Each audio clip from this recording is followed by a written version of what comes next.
Hello everyone, welcome back to basic study time.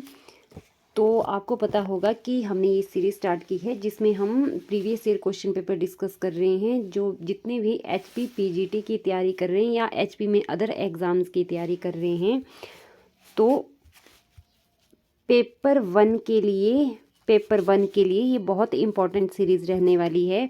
या फिर other जो एग्ज़ाम होते हैं जिनमें एक भी पेपर होता है, तो जीके के पोर्शन के लिए इसमें हम एचपी जीके इंडिया, नेशनल और इंटरनेशनल जीके, इसके साथ हिंदी और इंग्लिश ग्रामर भी अब हमने जोड़ दिया है।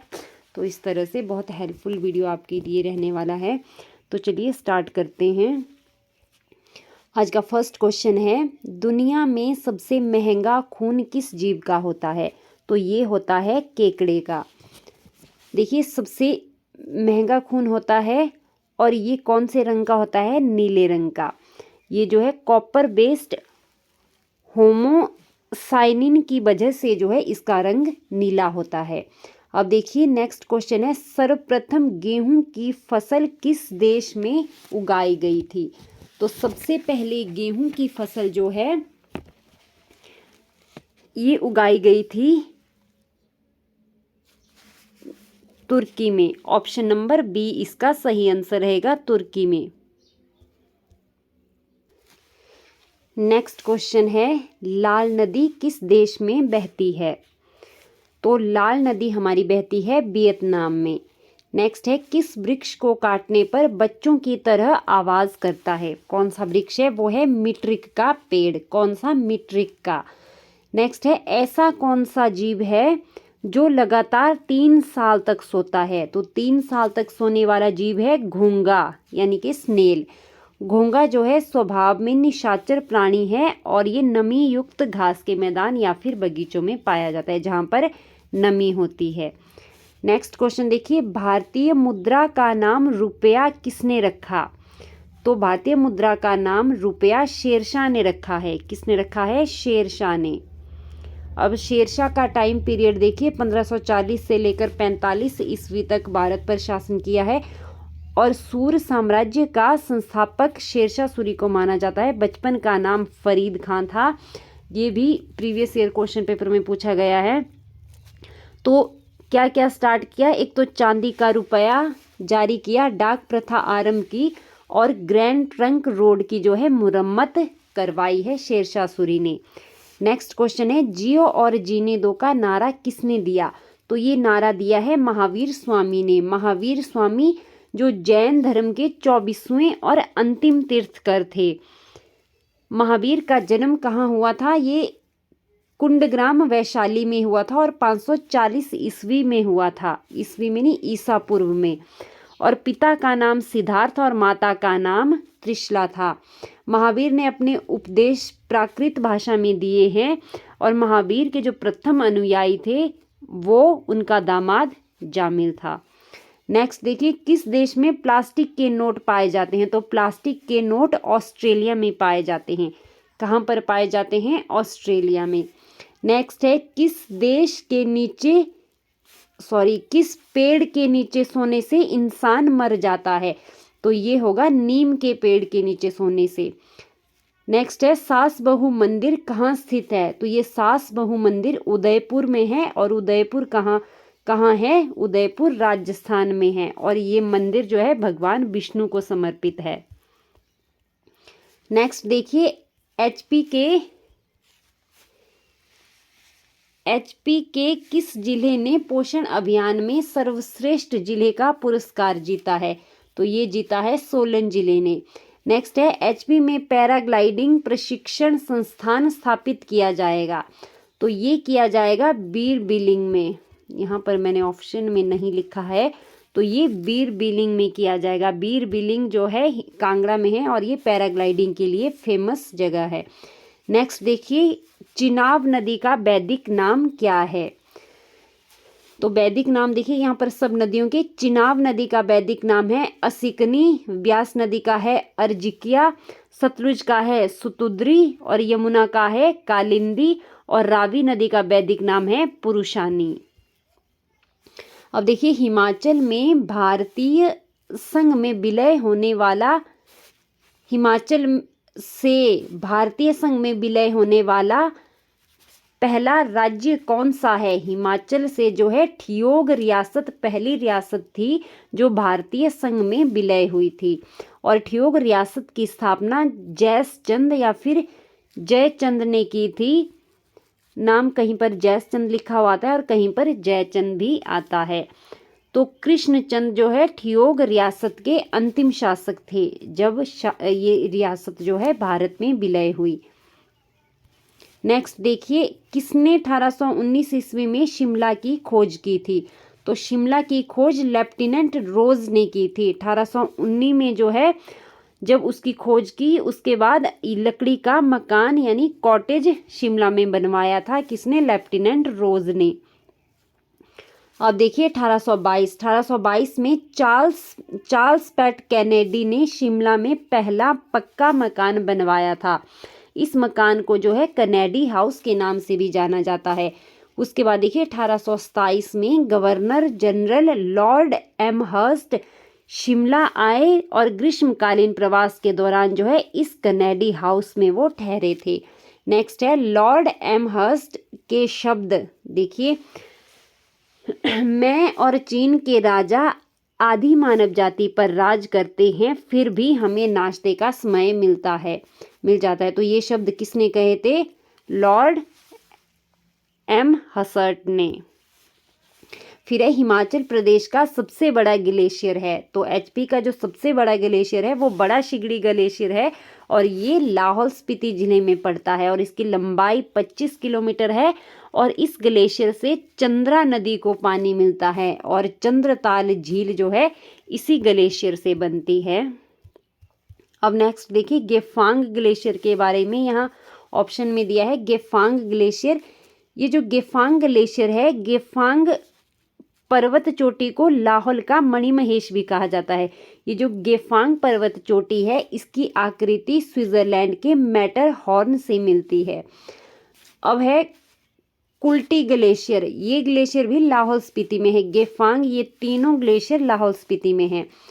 तो कुल्टी ग्लेशियर कोक्सर के पास जो रोहतांग पार करने के बाद दिखता है। जब आप रोहतांग दर्रा जो कुल्लू और लाहौल के बीच में है उसको जब पार किया जाता है तो उसके बाद जो है वहाँ से हम कुल्टी ग्लेशियर को देख सकते हैं।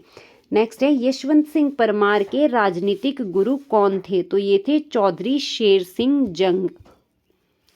नेक्स्ट है केंद्रीय आलू अनुसंधान कहाँ स्थित है? केंद्रीय आलू अनुसंधान तो ये वेमलो में स्थित है, वेमलो शिमला में।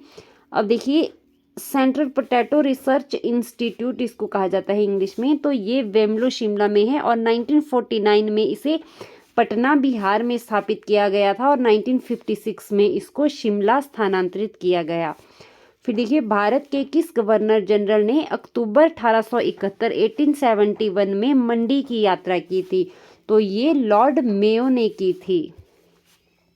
अब देखो लॉर्ड मेयो 1869 से लेकर 72 तक भारत का गवर्नर जनरल रहा और 1871 में लॉर्ड मेयो ने क्या किया? देखिए 1871 में एचपी आया और 1872 में अजमेर में मेयो कॉलेज की स्थापना की और 1872 में ही कृषि विभाग की स्थापना भी की और 72 यहाँ पर आएगा और 1872 में ही जो है भारत में प्रथम जनगणना हुई थी। क्वेश्चन पूछा जाता है कि प्रथम जनगणना किस गवर्नर जनरल के कार्यकाल में हुई थी? तो वो लॉर्ड मेयो के टाइम में हुई थी। नेक्स्ट देखिए मनरेगा के कामगारों की दिहाड़ी 2024-25 के बजट में कितनी करने की घोषणा की गई है? तो ये 300 रुपये करने की घोषणा की गई है। नेक्स्ट देखिए फूंक फूंक पर कर पैर रखना, ये हम पीछे भी आई थिंक कर चुके हैं। तो इस मुहावरे का सही अर्थ क्या है? इसका अर्थ है सोच विचार कर काम करना। नेक्स्ट है दो या दो से अधिक शब्दों से मिलकर बने नए सार्थक शब्द को क्या कहते हैं? तो उसे कहा जाता है समास।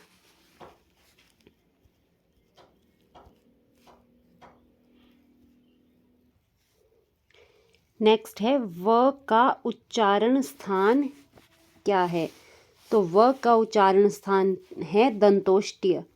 व दंत प्लस ओष्ठ। दांत और होंठ दोनों का यूज हम करते हैं जब हम व को उच्चारित करते हैं। तो उच्चारण स्थान में हम देखेंगे कि हमारे कितने वर्ग होते हैं। क, च, ट, त, प। क में देखिए क, ख, ग, घ तक। च, छ, ज, झ, इसी तरह ट, ठ।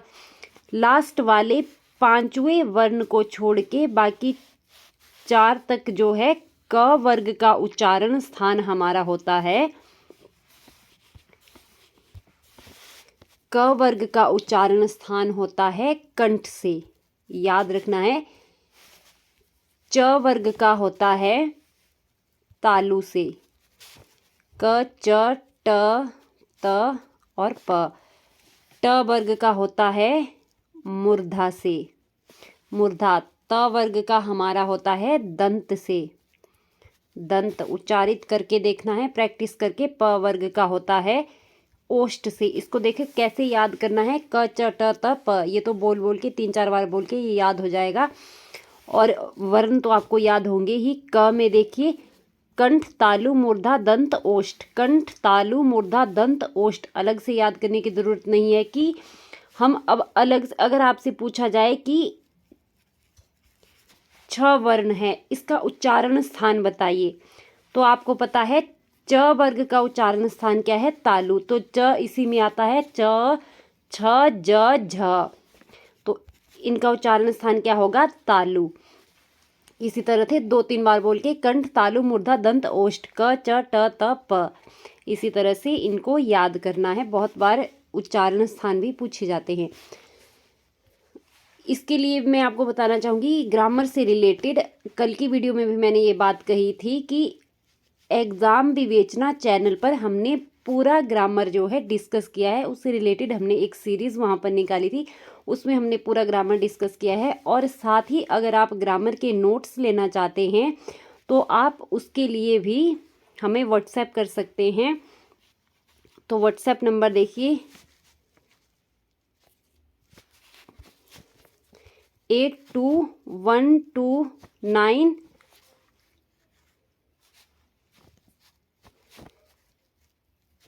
एक सेकेंड 8219312129। एक तो ये है और दूसरा नंबर है 7018256823। इस पर आप व्हाट्सएप कर सकते हैं अगर आपको ये ग्रामर के ये पूरे नोट्स चाहिए। उसमें हिंदी ग्रामर आपको डिटेल में मिलेगा। तो नेक्स्ट देखिए, गड़बड़ शब्द कौन सा शब्द है, तो गड़बड़ शब्द हमारा देशज शब्द है। अब देखिए देशज शब्द कौन से होते हैं, जिनकी उत्पत्ति देश के अंदर ही किसी क्षेत्रीय भाषा में जो है वो बार बार प्रयोग होने के कारण उनको हम हिंदी भाषा में जब प्रयोग करते हैं तो वो हमारे हिंदी भाषा के लिए क्या हुए, देशज शब्द। स्वर संधि के कितने भेद हैं, तो स्वर संधि के टोटल 5 भेद हैं। कौन कौन से, दीर्घ स्वर संधि, गुण स्वर संधि, वृद्धि स्वर संधि, यण स्वर संधि और अयादी स्वर संधि। अब देखिए कपीश्वर शब्द कौन सी संधि है,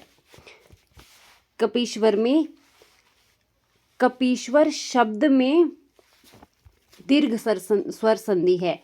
अब देखिए दीर्घ स्वर संधि कैसे है, दीर्घ स्वर संधि होती है जिसमें 2 सजातीय स्वर मिलते हैं, तो दोनों के मेल से जो है दीर्घ सजातीय स्वर बनता है। इसके लिए आपको पता होना चाहिए कि सजातीय स्वर क्या क्या होते हैं। सजातीय जैसे अ आ स्वर है, आ, ई उ ये स्वर है, ये एक जाति है, ये एक जाति है, ये एक जाति है। और अगर इनको कंपेयर करेंगे तो ये तीनों अलग अलग जातियां हैं।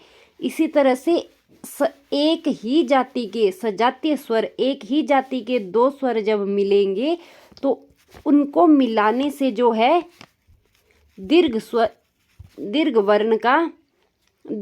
का बनेगा। दीर्घ स्वर कैसे दीर्घ स्वर बनेगा, देखिए जैसे आ और अ आपस में मिल गए तो आ बनेगा। ई और ई आपस में मिल गए, चाहे छोटी ई के साथ ई मिलो चाहे बड़ी ई के साथ, ये कोई भी मिले तो बनेगी बड़ी ई।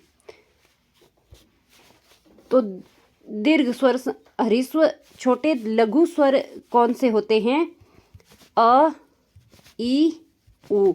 दीर्घ कौन से होते हैं, आ ई उ, ये है दीर्घ। तो ये बनते हैं। अब देखिए इसमें भी हमें पता होना चाहिए कि दीर्घ में ई बनेगा, ई। तो ई की मात्रा कैसी होती है, जैसे यहाँ पर प में लगा हुआ है बड़ी ई की मात्रा, तो ये दीर्घ स्वर को बताता है, ये बड़ा स्वर है। अगर यहाँ पर इस तरह का पी होता तो ये छोटा स्वर होना था, तो इसमें हम इसको दीर्घ स्वर संधि नहीं मान सकते थे। अब देखिए कपीश्वर का अगर हम संधि विच्छेद करेंगे तो ये होगा कपी जमा ईश्वर, ईश्वर। प जमा ये मात्रा कैसी है, छोटी ई की, छोटी ई की, छोटी ई और बड़ी ई क्या बनेगी, मिला के बड़ी ई, बड़ी ई बन गई। तो प के साथ अगर मात्रा जुड़ गई तो कपीश्वर बन जाता है। इसलिए ये आप वीडियो में अच्छे से देख लेना, एक एक चीज़ को अच्छे से समझाया हुआ है। नेक्स्ट क्वेश्चन देखिए, संज्ञा के कितने भेद हैं, तो संज्ञा के हमारे 5 भेद होते हैं। कौन कौन से, व्यक्तिवाचक संज्ञा, जातिवाचक, समुदाय या इसको समूहवाचक भी कहा जाता है, और द्रव्यवाचक संज्ञा और भाववाचक संज्ञा। अब देखिए किशन नौकरी करता है, ये जो किशन शब्द यहाँ पर है इसमें कौन सी संज्ञा है, तो इसमें है व्यक्तिवाचक संज्ञा। कैसे पहचान गई कि व्यक्तिवाचक संज्ञा है, अब देखिए व्यक्तिवाचक संज्ञा क्या होता है, इसके लिए हमें उसकी परिभाषा अर्थ भी पता होना चाहिए। जब एक पर्टिकुलर चीज़ को एक शब्द इंडिकेट करता है तो उसको हम जो है व्यक्तिवाचक संज्ञा कहते हैं। व्यक्ति यानी किसी व्यक्ति, किसी एक व्यक्ति की बात नहीं होगी, किसी एक चीज़ के बारे में बात हो रही है। जैसे किशन कोई एक व्यक्ति है जिसके बारे में बात की जा रही कि वो नौकरी करता है। जैसे वह दिल्ली जा रहा है, तो दिल्ली किसी एक जगह का नाम है, 2-3 जगहें नहीं है जो दिल्ली है, तो दिल्ली भी हमारा क्या हुआ, व्यक्तिवाचक संज्ञा।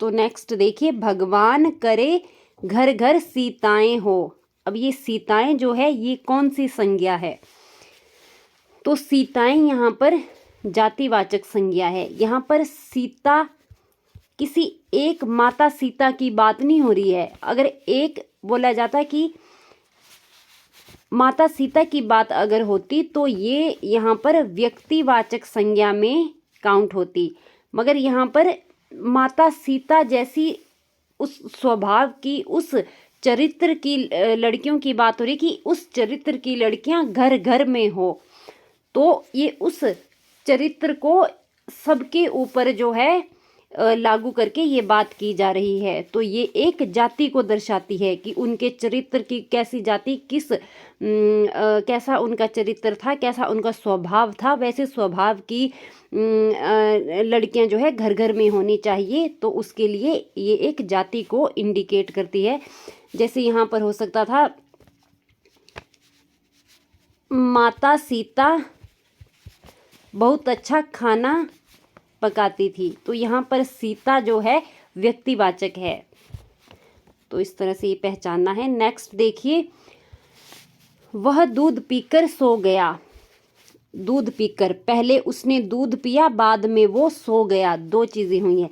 अब देखिए यहाँ पीकर में पूछा है, पीकर में क्रिया का कौन सा भेद है, तो क्रिया के बहुत भेद होते हैं, तो इसमें जो है क्रिया का पूर्वकालिक भेद होगा। इसमें 2 क्रियाएं हैं, पहले उसने दूध पिया फिर वो सो गया, तो पहले उसने क्या किया, पिया, तो पूर्वकालिक क्रिया ये हुई, पीकर पूर्वकालिक यानी पहले ये क्रिया हुई है, उसके बाद वो सोया है। नेक्स्ट है मोहन नहीं आने वाला है। तो इसमें ये जो नहीं है ये कौन सा निपात है नहीं में। तो निपात के लिए हमें पता होना चाहिए कि निपात कितने प्रकार का होता है। सबसे पहले आप निपात के प्रकार समझ लीजिए। 9 प्रकार के निपात के हमारे भेद होते हैं। स्वीकृति बोधक, नकारात्मक, निषेधात्मक, प्रश्न बोधक, विस्मयादि बोधक, तुलना बोधक, अवधारणा बोधक, आदर बोधक और बल प्रदायक। अब देखिए आप कंफ्यूज होंगे नकारात्मक और निषेधात्मक में। नकारात्मक में कौन सी चीज़ें आएगी, जहाँ नहीं होगा, और निषेधात्मक में जहाँ मत होगा। मत जैसे किसी को बुरा मत बोलो, इस तरह से मत नहीं, मतलब जैसे यहाँ पर हुआ है मोहन नहीं आने वाला है, तो नहीं यहाँ पर हमारा कौन सा है,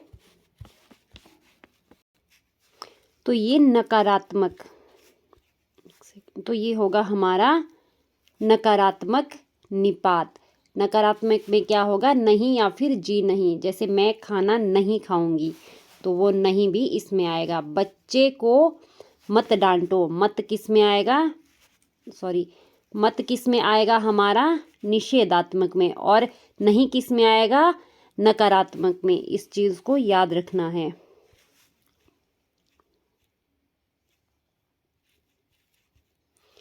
नेक्स्ट देखिए इंग्लिश ग्रामर का क्वेश्चन है। तो फर्स्ट क्वेश्चन है the person who is skilled in horsemanship. Horsemanship में जो स्किल्ड है उसको क्या कहेंगे, तो ये होगा इक्विस्ट्रेन। इक्विस्ट्रेन हॉर्समैनशिप से रिलेटेड है। वन हु इट्स एवरीथिंग, जो सब कुछ खाता है उसे क्या कहते हैं, ओमनीवोरियस। क्या कहते हैं, ओमनीवोरियस। नेक्स्ट क्वेश्चन देखिए a strand of beads used in a counting prayers. प्रार्थना करने के लिए जो माला होती है उसको क्या कहा जाता है, उसको कहा जाता है रोजरी। क्या कहा जाता है, रोजरी। नेक्स्ट है correct masculine gender for bee. Bee यानी मधुमक्खी के लिए जेंडर, अगर जेंडर के लिए मेल मधुमक्खी के लिए क्या यूज करेंगे, तो उसके लिए ड्रोन यूज होगा, ड्रोन। नेक्स्ट है give the collective noun of the following. तो यहाँ पर क्या आएगा, देखिए अ डैश ऑफ एलिफेंट्स। तो एलिफेंट्स इसमें आएगा heard, a herd of elephants. ये फ्लॉक क्या होता है, ये होता है पक्षियों का झुंड।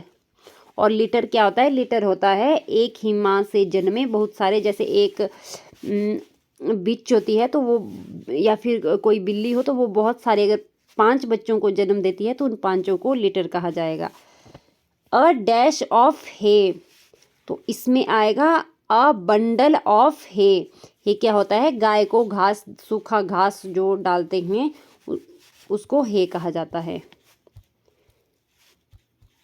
नेक्स्ट देखिए एन डैश ऑफ क्लोथ्स। इसमें आएगा an outfit of clothes. Outfit क्या होता है, मतलब कपड़ों का ऐसा सेट होगा जो किसी पर्टिकुलर ओकेजन में या फिर कहीं पर्टिकुलर फंक्शन के लिए एक साथ पहने जाते हैं, उनको कहा जाता है आउटफिट। तो क्लोथ्स का क्या होता है, आउटफिट, आउटफिट। नेक्स्ट देखिए अब इनडायरेक्ट स्पीच, इसका देखना है कौन सा सही है।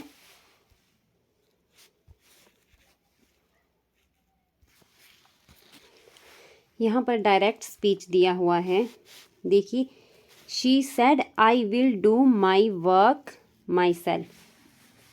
देखिए डायरेक्ट स्पीच और इनडायरेक्ट स्पीच सबसे पहले होता क्या है इसको समझना है, उसके बाद हम इसको सॉल्व करेंगे।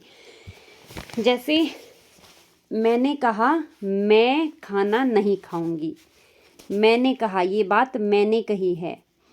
आपको पता है मैंने ये बात कही है कि मैं खाना नहीं खाऊंगी, फिर आप ये बात अपनी बहन को बताएंगे कि उसने कहा कि मैं खाना नहीं खाऊंगी। मैं खाना नहीं खाऊंगी ये मेरी बात है, मेरी बात को आप एज इट इज़, जैसे शब्द मैंने यूज़ किए वही शब्द सामने वाले को बता रहे हैं, उन्हीं शब्दों की कि उसने कहा मैं खाना नहीं खाऊंगी, वो हो गया डायरेक्ट स्पीच।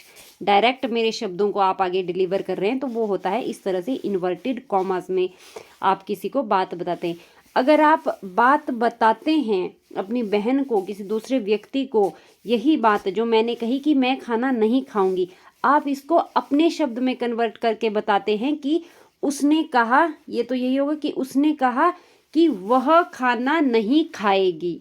अब आपने मेरे शब्द यूज नहीं किए, बात आपने यही बताई मगर अपने शब्दों में कि उसने कहा कि वह खाना नहीं खाएगी। तो इस तरह से वह खाना नहीं खाएगी क्या हुआ, ये हो गया इनडायरेक्ट स्पीच। इनडायरेक्ट आपने एज इट इज मेरे शब्दों को यूज नहीं किया, अपने शब्दों में मेरी बात कही है। तो इनडायरेक्ट स्पीच में क्या होता है, इन्वर्टेड कॉमास हमारे हट जाते हैं, जैसे कि यहाँ पर इनमें इन्वर्टेड कॉमास नहीं है। अब देखिए किस तरह से बात करनी है।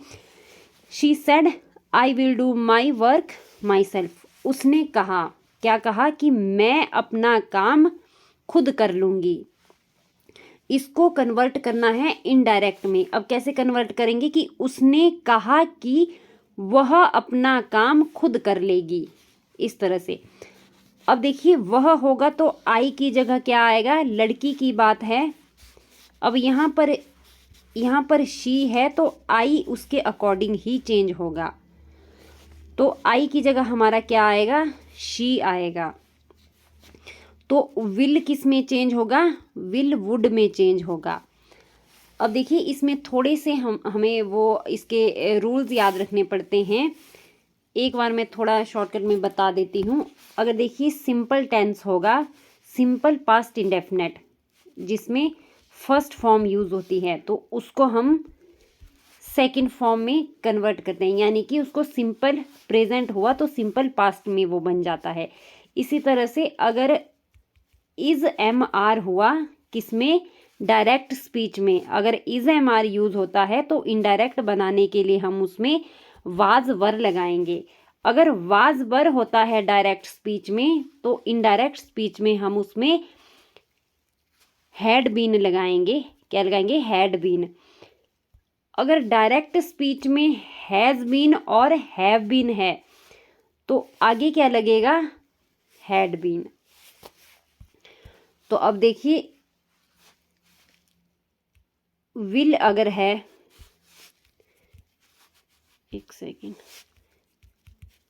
अगर डायरेक्ट स्पीच में विल है, मतलब कि कॉमास में विल दिया हुआ है, शैल दिया है और कैन दिया है और मे दिया है, तो विल का होगा वुड जब उसको इनडायरेक्ट में चेंज करना है। शैल का होगा शुड, कैन का होगा कुड और मे का होगा माइट।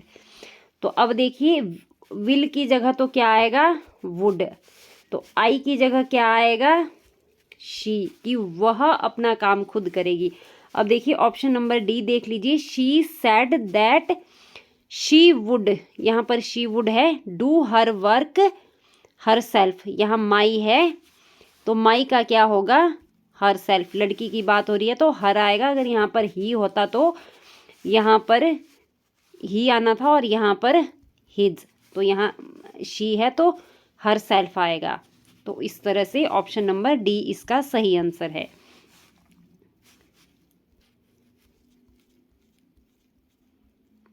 नेक्स्ट देखिए,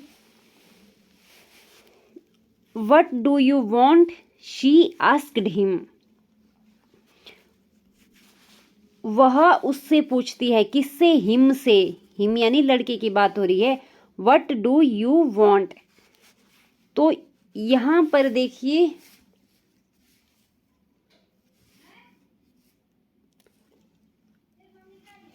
तुम क्या चाहते हो, ये तुम कौन है, ये एक लड़का है, तो यू की जगह हम क्या चेंज करेंगे, ही चेंज करेंगे। तो अब देखिए ऑप्शन नंबर 1 अगर आप देखते हैं तो यहाँ पर है she asked him what did he wanted. ये सिंपल प्रेजेंट में है तो यहाँ पर वांटेड भी हो गया, डिड भी हो गया, दो सेकंड फॉर्म यूज नहीं होगी, इसलिए ये गलत है। She asked him what do you want, इसमें कोई चेंज नहीं हुआ है, ये इन्होंने डायरेक्ट का डायरेक्ट स्पीच में ही रखा है। She asked him if he wanted anything, यहाँ पर तो इन्होंने एनीथिंग जोड़ दिया तो ये तो होगा ही नहीं।